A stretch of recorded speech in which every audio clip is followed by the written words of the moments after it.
오늘 설교의 제목을 한번 따라 하실까요? 하나님은 당신을 사랑하십니다. 여러분, 우리가 이 세상을 살아가는 동안에 여러 가지 만남을 경험합니다. 그 중에서도 중요한 세 가지 정도를 말씀을 드리면, 첫째로 부모와의 만남입니다. 어떤 부모를 만나느냐 중요합니다. 좋은 부모를 만나서 양육을 잘 받고 자라기도 하지만, 힘든 부모를 만나서 상처와 아픔, 눈물과 고통 속에서 살아가는 경우도 있습니다. 그런데 부모와의 만남은 내가 정할 수 있는 것이 아닙니다. 둘째로 배우자와의 만남입니다. 어떤 배우자를 만나느냐 중요한 일이지요. 내 마음을 홀라당 빼앗아 가버린 당신 없이는 나는 못 살아요 하면서 알콩달콩 살아갑니다. 그렇게 사랑해서 결혼하고 가정을 이루었지만 여러 갈등 관계 속에서 어려움을 겪다 보니까 내가 이 왼수만 안 만났어도 내 인생이 지금과는 달랐을 텐데 하며 후회하는 경우도 있습니다. 그리고 셋째로 예수님과의 만남입니다. 이 만남은 우리의 인생에서 그 어떤 만남보다도 중요합니다. 아멘이십니까? 왜냐하면 예수님을 만남으로 새로운 축복 인생을 시작하게 되고 영생을 얻게 되기 때문입니다. 여러분, 성경을 펼치면 맨 처음에 이렇게 시작을 합니다. 창세기 1장 1절에 태초에 하나님이 천지를 창조하시니라. 하나님께서 하늘과 땅과 모든 것을 만드셨습니다. 하늘을 만드시고 하늘의 해와 달과 별을 두시고 공중에 나는 새를 두셨습니다. 땅을 만드시고 산과 나무와 꽃을 만드시고 땅에 기는 온갖 짐승들을 만드셨습니다. 그리고 마지막에 사람을 만드시고 생육하고 번성하고 땅에 충만하라, 정복하고 다스리라, 그렇게 명령하셨습니다. 특별히 하나님이 자기 형상 곧 하나님의 형상대로 흙으로 사람을 만드시고 그 코에 생기를 불어넣으심으로 살아있는 사람이 되게 하셨습니다. 하나님이 사람을 지으신 목적은 하나님을 찬송하고 하나님과 교제하기 위함이셨습니다. 그러나 하나님의 말씀에 불순종하는 죄가 들어오면서 하나님과 우리 사이는 멀어지게 되었고 하나님께로 나아갈 수도 없게 되었습니다. 그래서 성경은 이렇게 말씀합니다. 첫째로 모든 사람이 죄인이다 라고 말씀합니다. 로마서 3장 23절에 모든 사람이 죄를 범하였음에 하나님의 영광에 이르지 못하더니 라고 말씀을 합니다. 하나님은 맨 처음에 사람을 창조하시고 좋았더라, 심히 좋았더라, 그렇게 말씀을 하실 만큼 하나님은 우리 사람과 교제하기를 원하셨습니다. 그러나 사람들은 죄를 지음으로 인하여 그 행복을 잃어버렸습니다. 어떤 사람들을 보면 야, 저 사람은 법 없이도 살 사람이야 라고 말할 만큼 착하고 순합니다. 선을 행하고 남을 배려하며 사람들 사이에서도 신망이 두텁습니다. 하지만 아무리 선행을 많이 하고 성품이 좋아도 모든 사람은 죄인입니다. 둘째로 죄의 결과는 죽음이다 라고 성경은 말씀합니다. 로마서 6장 23절에 죄의 삭은 사망이요 라고 했습니다. 모든 사람이 죽게 되는 것은 죄를 지었기 때문입니다. 그 죄 때문에 다 죽게 되었습니다. 셋째로 죽음 이후에는 심판이 있다라고 성경은 말씀합니다. 히브리서 9장 27절에 한 번 죽는 것은 사람에게 정하신 것이요 그 후에는 심판이 있다고 말씀을 하고 있습니다. 여러분, 만약 사람이 한 번 죽는 것으로 모든 것이 끝나버린다면 죽음 두렵지 않습니다. 한 번 죽는 것으로 끝나버리면 되니까 그렇게 두렵지 않습니다. 그런데 사람이 한 번 죽는 것으로 끝이 아니라는 것입니다. 사람이 죄 때문에 죽은 그 다음에는 반드시 심판이 있다는 것입니다. 그렇게 심판받아서 영원히 죽게 될 사람을 위해서 하나님이 정하신 구원의 길이 있습니다. 넷째로 하나님이 독생자 예수 그리스도를 보내주셨다라고 성경은 말씀합니다. 요한복음 3장 16절 말씀, 우리 다시 한 번 더 읽을까요? 시작. 하나님이 세상을 이처럼 사랑하사 독생자를 주셨으니 이는 그를 믿는 자마다 멸망하지 않고 영생을 얻게 하려 하심이라. 아멘. 여러분, 성경은 참으로 두꺼운 책입니다. 이 책을 다 읽으려면 제법 시간이 소요됩니다. 그런데 이 두꺼운 성경책을 딱 한 구절로 요약한 구절이 바로 요한복음 3장 16절입니다. 이 구절은 너무나 중요한 말씀이라 저도 어릴 때부터 노래로 배우고 지금도 어릴 때 불렀던 노래가 기억이 납니다. 하나님이 세상을 이처럼 사랑하사 독생자를 주셨으니 누구든지 예수 믿으면 멸망하지 않고 영생을 얻으리로다. 요한복음 3장 16절. 아멘. 여러분, 이 요한복음 3장 16절 이 말씀은 성경의 핵심으로 하나님이 독생자 예수 그리스도를 이 땅 가운데 보내신 동기와 목적을 말씀하고 있습니다. 하나님이 예수님을 이 땅에 보내신 동기는 사랑입니다. 끊임없는 인간의 불신과 배신에도 불구하고 하나님이 먼저 우리를 사랑하셨고 지금도 여전히 우리를 사랑하고 계신다는 그 사실 자체가 얼마나 놀랍고 감사한지요. 그리고 하나님이 예수님을 보내신 목적은 구원입니다. 우리를 살리시는 것입니다. 모든 사람이 죄 때문에 멸망당할 수밖에 없는 상태였는데 하나님께서 길을 열어주신 것입니다. 요한복음 14장 6절에 보면 내가 곧 길이요 진리요 생명이니 나로 말미암지 않고는 아버지께로 올 자가 없다라고 말씀을 하셨습니다. 여러분, 다른 길은 없습니다. 오직 한 길입니다. 오직 예수님 뿐입니다. 예수님을 통해서만 하나님께로 나아갈 수 있습니다. 여러분, 하나님이 세상을 사랑하신다고 말씀을 하고 있습니다. 하나님이 이 세상 전체를 사랑하시되 그 사랑 또한 철저히 개별적입니다. 그래서 하나님은 모든 민족을 사랑하시되 나를 개인적으로도 너무나 사랑하십니다. 이에 대해서 성 어거스틴은 이렇게 말했습니다. 하나님은 마치 사랑할 사람이라고는 단지 한 사람밖에 없는 것처럼 우리 한 사람 한 사람을 사랑하신다라고 말입니다. 그러니까 이 세상에 죄인이 나 한 사람밖에 없었다 할지라도 하나님은 나를 구원하시기 위해서 예수님을 보내주셨을 것이다 라는 말씀인 것이지요. 할렐루야. 여러분, 우리 모두는 그만큼 고귀한 사랑을 받고 있는 특별한 존재들입니다. 그래서 우리는 이렇게 고백을 합니다. 옆 사람과 한번 인사하실까요? 하나님은 당신을 사랑하십니다. 그리고 이번에는 우리 자신을 가리켜서 한번 고백할까요? 하나님은 나를 사랑하십니다. 하나님은 나를 사랑하시는 거예요.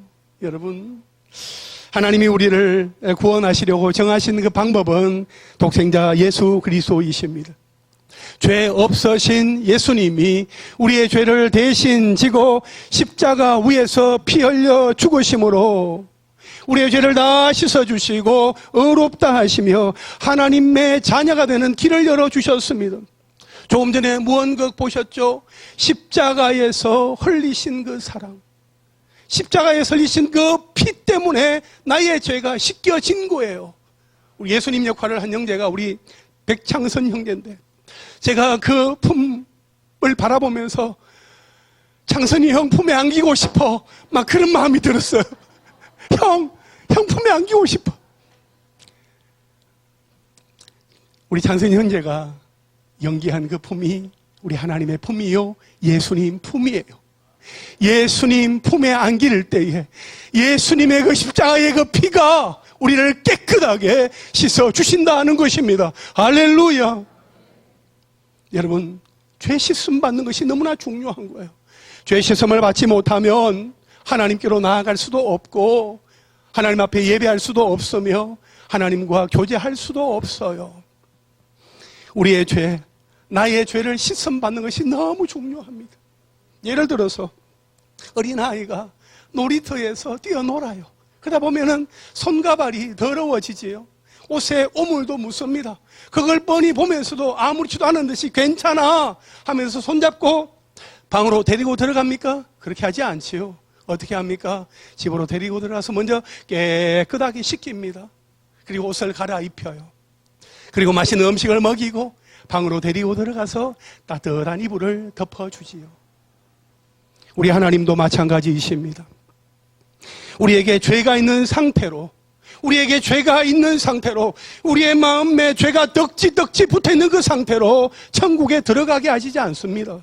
죄는 천국에 들어가지 못합니다. 우리 사람은 죄 때문에 스스로 구원할 수 없고 또 다른 사람을 구원할 수도 살릴 수도 없습니다. 결국 죄 때문에 육신의 죽음과 심판으로 인한 멸망을 당할 수밖에 없습니다. 여러분, 멸망이란 영원히 회복이 불가능한 상태에 빠지는 것을 말합니다. 소망이 끊어지는 것이지요. 하나님을 떠나 자기 마음대로 죄를 짓고 살아가는 사람들의 현 주소입니다. 그래서 하나님은 예수 그리스도를 우리에게 보내어 주셨고 구원의 길을 만들어 놓으셨습니다. 다섯째로, 예수 그리스도를 믿으면 구원을 받는다라고 성경은 말씀합니다. 구원을 받는다는 것은 멸망하지 않고 영생의 복을 얻게 되는 것을 말하는 겁니다. 요한복음 3장 16절 하반절에 보면 이는 그를 믿는 자마다 멸망하지 아니하고 영생을 얻게 하려 하심이라 말씀을 하고 있습니다. 이 땅에 오신 예수님은 우리의 죄값을 대신 지불하시려고 십자가 위에서 피 흘려 죽으셨습니다. 죄인인 내가 달려야 할 그 십자가에 예수님이 대신 달리사 피 흘려 죽으셨다 하는 그 사실을 믿으면 믿는 자마다 구원을 받습니다. 즉 멸망하지 않고 영생을 얻게 됩니다. 할렐루야. 예수를 믿음으로 말미암아 멸망하지 않고 하나님과의 새로운 관계가 시작이 되면서 하나님의 자녀가 되는 것입니다. 이것이 바로 하나님이 우리를 위해서 준비하신 구원의 길입니다. 여러분, 교회 지붕을 보면 뭐가 있어요? 십자가가 있습니다. 왜 교회 지붕에 십자가가 있을까요? 예수님이 십자가에 죽으심으로 나의 죄를 용서하셨다 하는 사실을 믿는다라는 그 의미가 거기에 담겨져 있는 거예요. 그렇다면 믿는다는 것은 무엇을 말하는 것일까요? 마지막 여섯째로, 믿는다는 것은 영접하는 것이다 라고 성경은 말씀합니다. 요한복음 1장 12절에 영접하는 자 곧 그 이름을 믿는 자들에게는 하나님의 자녀가 되는 권세를 주셨으니 라고 말씀하고 있어요. 영접하는 자 곧 그 이름을 믿는 자라고 있습니다. 예수님을 믿는다는 것은 예수님을 영접하는 것을 말합니다. 예를 들어서 여러분의 집에 손님이 왔습니다. 제가 방문을 했다고 하지요. 띵동 벨을 누릅니다. 여러분은 어떻게 하시겠어요? 이렇게 모니터로 이렇게 확인을 하죠.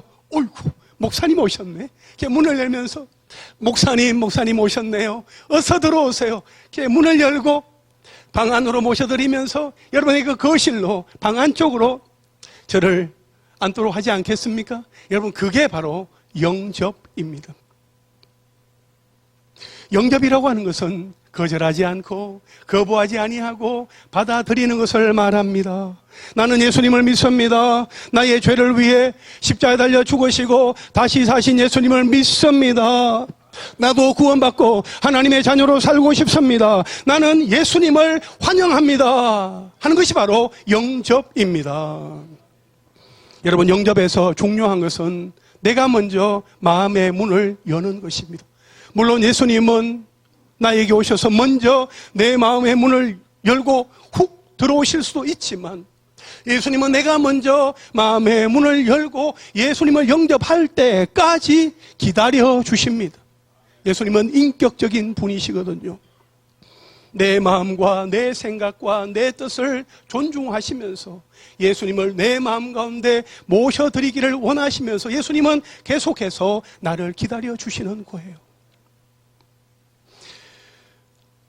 요한계시록 3장 20절에 보면 볼지어다 내가 문 밖에 서서 두드리노니 누구든지 내 음성을 듣고 무엇을 열면 문을 열면 내가 그에게로 들어가 그와 더불어 먹고 그는 나와 더불어 먹으리라 말씀을 하셨습니다. 여러분, 마음 문을 여는 사람은 예수님을 믿게 되는 것이고 구원을 받는 것이며 하나님의 자녀가 되어서 하나님과 교제하면서 풍성한 삶을 누리며 살아가게 되는 것입니다. 요한복음 10장 10절 말씀이 있어요. 우리 함께 읽겠습니다. 시작. 도둑이 오는 것은 도둑질하고 죽이고 멸망시키려는 것뿐이요 내가 온 것은 양으로 생명을 얻게 하고 더 풍성히 얻게 하려는 것이라. 아멘. 여러분, 도둑이 오는 것은 이유가 뭐예요? 도둑질하고 훔치고 멸망시키려는 것밖에 없어요. 내가 온 것은, 여기서 내는 누구예요? 예수님이시거든요.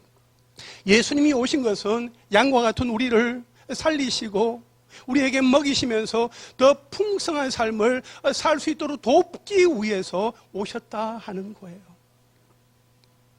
그러므로 여러분의 마음의 문을 여십시오. 예수님을 믿으십시오. 새로운 축복 인생을 시작하시게 될 것입니다. 저의 외할머니는 아주 불교에 심취했던 불자였습니다. 매일같이 살고 있는 집 그 뒷산에 있는 성황당에 가서 징을 두드리면서 불공을 드렸고 아주 용하다는 그 신침을 놓는 분이었습니다. 오징어를 잡기 위해서 배들이 출항할 때면 구판을 주도하기도 했습니다. 그런 삶을 살아가고 있던 그 할머니의 영혼 구원을 위해서 저의 어머니와 이모가 얼마나 오랫동안 기도하며 전도했는지 모릅니다. 그러다가 외할머니의 나이 60세가 되었을 때에 드디어 외할머니가 예수님을 믿고 신앙생활을 시작하게 되었습니다. 그때 외할머니가 이렇게 고백했다고 합니다. 이렇게 좋은 예수, 내가 왜 이제야 믿게 되었던고. 외할머니는 그 이후로도 40년 동안 믿음 생활 잘 하시다가 하나님의 부르심을 받고 천국에 가셨습니다. 할렐루야. 오늘 이 자리에 처음 오신 우리 새 가족들을 환영하고 축복합니다. 여러분들이 오늘 이 자리에 참석하시기까지 포기하지 않으시는 하나님의 사랑이 있었고 여러분 한 사람을 위해서 포기하지 않고 기도한 기도의 사람들이 있었고 여러분들에게 예수 믿으세요. 예수 믿으면 너무 좋습니다. 라고 전도한 사람들이 있었다 하는 그 사실을 꼭 기억하시기를 바랍니다. 여러분, 그 모든 일은 누가 하셨어요? 우리 하나님께서 하셨습니다. 왜요? 우리 하나님께서 여러분 한 분 한 분을 사랑하시기 때문입니다. 이제 오늘부터 나는 예수님을 믿고 예수님과의 소중한 만남으로 새로운 축복 인생을 살아가기를 원합니다. 그렇게 마음에 소원하시는 분들은 조용히 눈을 감아 보십시오. 조용히 눈을 감으시고 이제 여러분의 오른손을 왼쪽 심장 위에 한번 올려 보십시오. 그리고 조용히 저를 따라서 기도하시면 좋겠습니다. 우리 다른 성도님들도 함께 눈을 감고 함께 따라 하시죠. 하나님 아버지, 나는 죄인입니다. 예수님이 나의 죄를 위해 십자가에서 피 흘려 죽으시고 다시 살아나심을 믿습니다. 나도 이제부터 예수님을 믿고 새로운 축복 인생을 살고 싶습니다. 예수님, 지금 이 시간 내 마음속에 들어오셔서 나의 구주와 주님이 되어 주십시오. 예수님의 이름으로 기도합니다. 아멘.